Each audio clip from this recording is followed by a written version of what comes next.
Hello Joblers, welcome back to another tutorial. Today we're going to learn how to pose and keyframe within Blender. To start, you'll notice that my character is missing textures. So I'm going to hide the rig quickly. So you'll see that the character, there's a chance that your character is going to be missing textures when you load in. If the character isn't missing textures, then just skip to this timestamp in the video. If your character is missing textures, I'm going to tell you how you add them. So when you load the rig, when you load the .blend file in, the rig should already be here.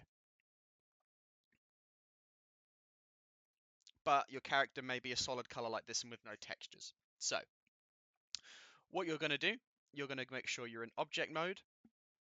You're going to click on the character, and on the drop down menu here, you're going to have a bunch of options. Make sure you select the material option, this red circle here. After this, you're going to want to select this yellow button, which is the base color, and that's going to be an image texture. Now, when the files are extracted, there were 3 textures, one for the body, the hair, and the face. So we're going to go select that. These drop-down options here, these are going to be for each individual part of the model. So we're going to start with the face. We're going to open up the textures, and then we're going to go with I think this is the hair. So the naming conventions are a bit weird, but you'll see that that texture is now applied. Same thing with the head. We go down to where open is, textures, and then this will be the face. And then you click on the body, open, textures, and that's the body. Just a quick extra note. So if you have applied textures and it's still showing up as either a solid color or gray like this, just go in the top right of the screen, and then you want to turn on viewport shading material preview. If you click on that, your materials and your textures are now going to show up. And there you go. It's as simple as that. It's just adding the image textures onto the body. So again, this may have happened to you. If it has, this is how you fix it. If it hasn't, then don't worry. So we are now ready to pose our characters. The most important thing to know when posing and 3D animating, it is a very long process and it needs to be a very patient one. And another thing I'd like to preface, the models that you'll be using have been collected from Sketchfab, so they're probably not going to be the best modeled and rigged. So I've done the absolute best job I can, but some body parts might be disconnected. That's just the way the model was been modeled in Fortnite.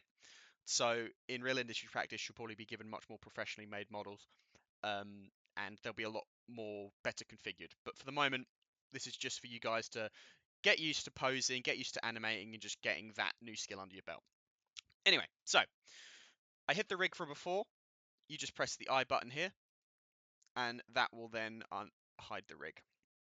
So now we want to select the rig, still in object mode, and then we want to switch to pose mode. So now, as you'll see, the character has bones. Each of these bones can be moved, they can be rotated, you can do whatever you want with them, scaling wise. And obviously, just like the real human body, depending on what bone you move, others will be affected around it. So, for example, I'm going to use the wrist joint here, and I'm going to rotate it this way. And you're going to see 2D is moving his arm left and right.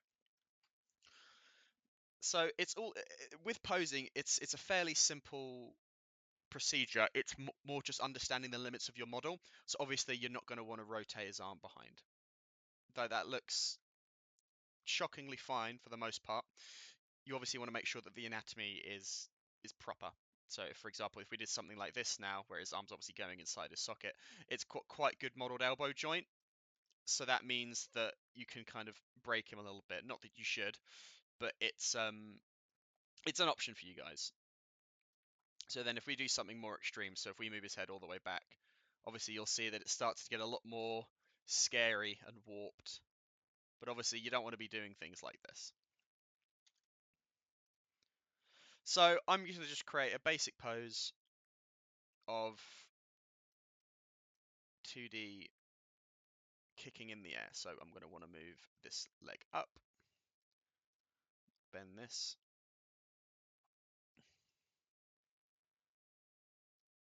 And then we'll move the foot bone out a little bit. It's important to say as well, the main two tools you'll be using for this are rotating and general movement. Obviously rotating is rotating the bone, and then moving can change the direction of it. Obviously you wouldn't want to do that. This is where understanding how the bones interact with each other comes into play. So obviously if I wanted to move this, it moves the foot up and down.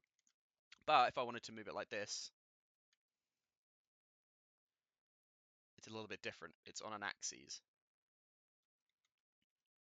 And then we'll just move that like that. So there you go. That's the pose I've decided to use. Hide the rig there. So his knees bent, his arms up. Have a good time. So that was posing in Blender.